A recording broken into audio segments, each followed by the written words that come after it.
வணக்கம். தமிழ் வெற்றிலை சமையலுக்குள்ளே போகலாம் வாங்க. நம்மளோட சேனலை நீங்கள் ஃபஸ்ட் டைமாக பார்க்குறீங்க அப்படின்னா சப்ஸ்கிரைப் பண்ணுங்கள், பெல் சிம்பலை கிளிக் பண்ணுங்கள், ஆல் பட்டனையும் செலக்ட் பண்ணி விட்டுருங்க ஃப்ரெண்ட்ஸ். இன்றைக்கி நம்ம என்ன ரெசிபி பார்க்க போகிறோம் அப்படின்னா தலக்கறி குழம்பு பார்க்க போகிறோம். அது எப்படி செய்கிறது, அதுக்கு என்னென்ன பொருள் தேவை, தலைக்கறியை எப்படி க்ளீன் பண்ணுறது, இது எல்லாத்தையும் நம்ம வீடியோக்குள்ளே போய் தெரிஞ்சுக்கலாம் வாங்க.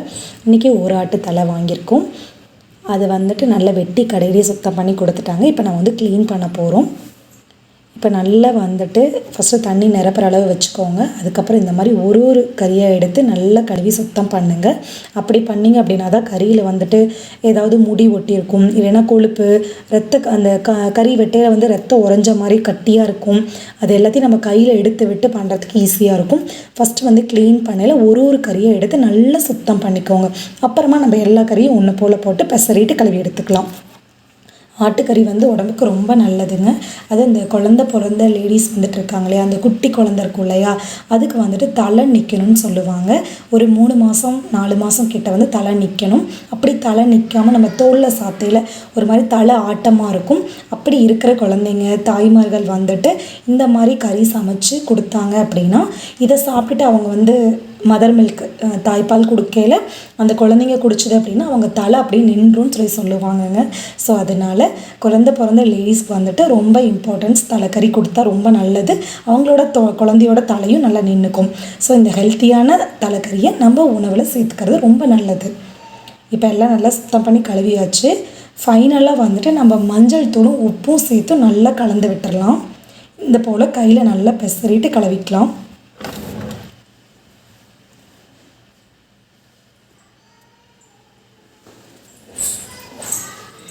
நல்லா இந்த போல் கையில் பெசரி விட்டு கழுவுனிங்க அப்படின்னா தான் இதில் ஒட்டியிருக்க தூசி, மண், அந்த முடி, சின்ன சின்ன முடியெல்லாம் இருக்கும், அதெல்லாம் இருந்ததுன்னா கல்லுப்பு போட்டு நம்ம கலக்கையில் எல்லாம் கையோட வந்துடும்.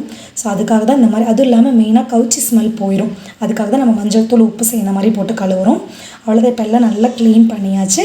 இதை ஒரு தண்ணி இல்லாமல் நல்லா ஒரு பாத்திரத்தில் வடித்து எடுத்துக்கலாம்.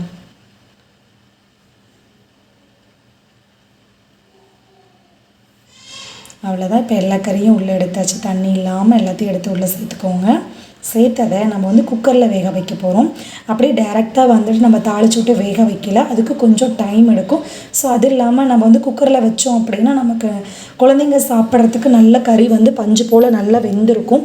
ரொம்ப சூப்பராக இருக்கும் சாப்பிட்றதுக்கு. அதனால் நம்ம குக்கரில் வேக வைக்கிறோம்.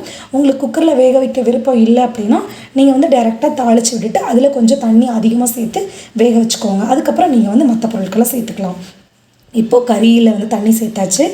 கொஞ்சம் பச்சை கொத்தமல்லி இலை சேர்த்துக்கோங்க. 1 ஸ்பூன் அளவு சோம்பு, இஞ்சி பூண்டு பேஸ்ட்டு, கொஞ்சம் மஞ்சள் தூள், உப்பு சேர்த்து நான் 4 விசில் விட்டு எனக்கு சூப்பராக கறி வெந்திருந்தது. உங்களுக்கு எத்தனை விசில் விட்டால் கரெக்டாக இருக்கும் அப்படிங்கிறத நீங்கள் பார்த்துட்டு விட்டுக்கோங்க. ஒரு கடாய் வச்சுக்கோங்க.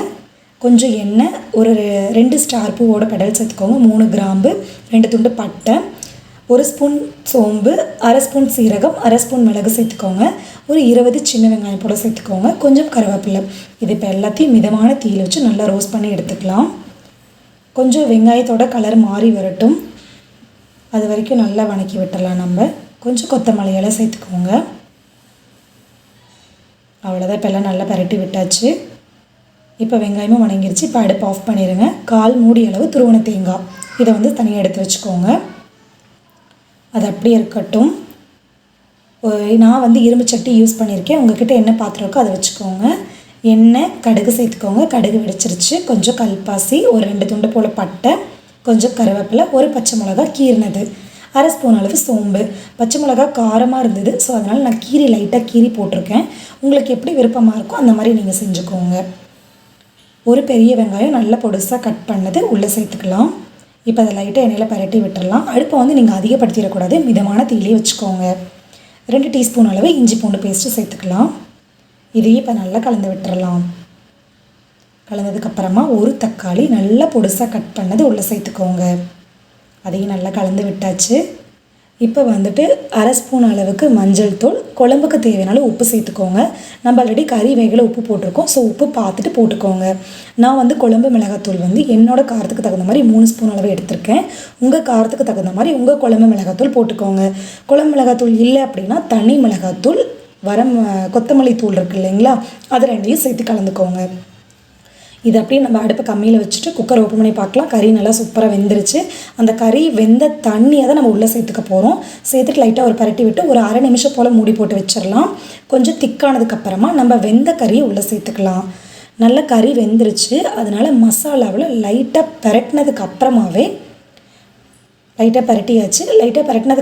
நம்ம தேங்காய் வெங்காயம்லாம் அரைச்சோம் இல்லைங்களா, அந்த விழுதை உள்ளே சேர்த்துக்கலாம். ஜார் அளமான தண்ணி, கறி வேக வச்ச தண்ணி இருந்தது அப்படின்னா நீங்கள் அதுவே சேர்த்து போட்டுக்கோங்க. தண்ணியை வேஸ்ட் பண்ண வேண்டாம். அப்போ தான் எல்லா சத்தும் நமக்கு முழுமையாக கிடைக்கும். இப்போ இது நல்லா தேங்காய் சேர்த்துக்கப்புறம் ஒரு 3 நிமிஷம் போல் நல்லது. அவ்வளோதான், நம்மளோட தலைக்கறி வறுவல் குழம்பு சூப்பராக தயாராகிருச்சு. இந்த ரெசிபியை நீங்கள் கண்டிப்பாக வீட்டில் ட்ரை பண்ணி பாருங்கள். நம்மளோட சேனலுக்கு சப்ஸ்கிரைப் பண்ணுங்கள். தேங்க்யூ.